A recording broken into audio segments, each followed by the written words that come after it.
یہ کسی انسان کے بس کا روگ نہیں ہے. دعوتوں میں شادی میں لوگ نہیں جاتے, کھانے میں لوگ نہیں جاتے.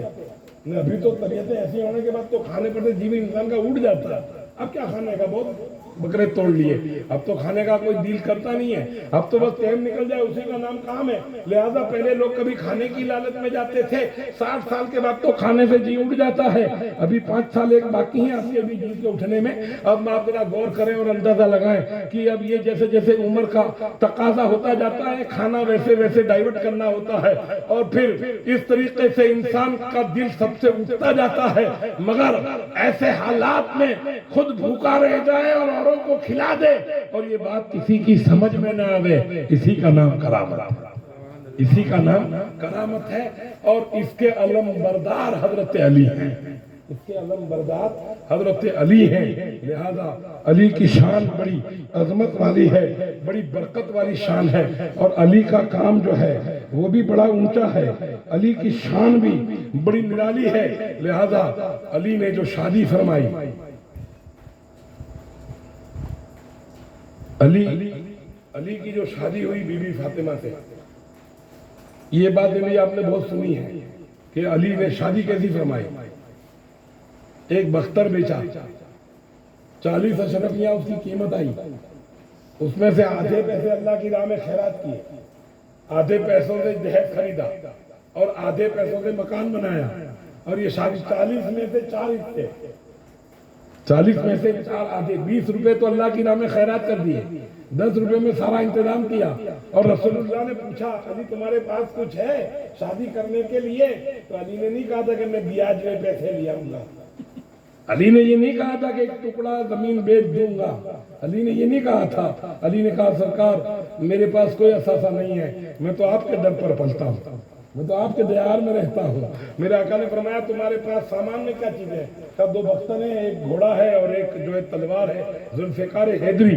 تو آقا نے فرمایا کہ ذوالفقار حیدری کی ضرورت ہے, گھوڑے کی ضرورت ہے, 2 بختر ہیں, ایک بختر بیچ دو. بختر بیچنے کے لیے نکالا تو بازار میں نہیں نکالا, صحاباؤں کے جھرمٹ میں نکالا. صحاباؤں کے جھرمٹ میں بختر نکال کے علی نے کہا کہ بھئی یہ بیچنے کا ہے, شادی کرنے کی ہے, کوئی لینا چاہتا ہے اس کو؟ عثمان غنی نے کہا کیا قیمت لگائی ہے؟ کہا کہ 40 اشرفیاں اس کی قیمت ہے. کہا میں خریدتا ہوں. عثمان علی کے ساڑو تھے, 2 نمبر میں پیسے نہیں دے سکتے تھے, لیکن نہیں دیے. 40 اشرفیوں میں جب بختر عثمان نے خریدا تو صدیق اکبر نے کہا کہ عثمان تم نے کیا غصب کر دیا کہ علی کا بختر اور تم نے خرید لیا, علی کا بختر اور تم نے لے لیا, علی نے بیچا اور تم نے اسے خریدا, تم خریدار بن گئے. عثمان غنی نے کیا جواب دیا سنو. حضرت عثمان عرض کرتے ہیں کہ اے صدیق, اے فاروق اعظم, اے جلہ صحابہ سنو, میں نے اس کو اس لیے خریدا ہے کہ علی کا نکاح ہوگا, لوگ پریزنٹ پیش کریں گے, لوگ نذرانے دیں گے, تو علی کو دینے کے لیے میرے پاس کوئی نذرانہ نہ تھا, تو یہ بختر میں نے اس لیے خریدا ہے کہ ابھی لے لوں اور شادی کے دن علی کو گفٹ کر دوں.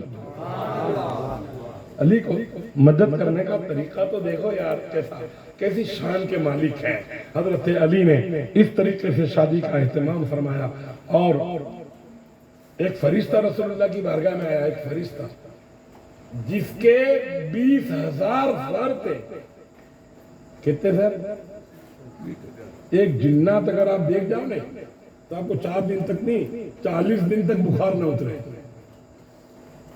میں نے آپ کی مسجد میں کبھی کسی سے ملاقات کی تھی تو 4 دن تک تو مجھے بخار نہیں اتری تھی. خالی جن کو دیکھنے میں یہ حیت ہوتی ہے, تو 20,000 سروں والا فرشتہ سرکار کی بارگاہ میں آیا پہلی بار.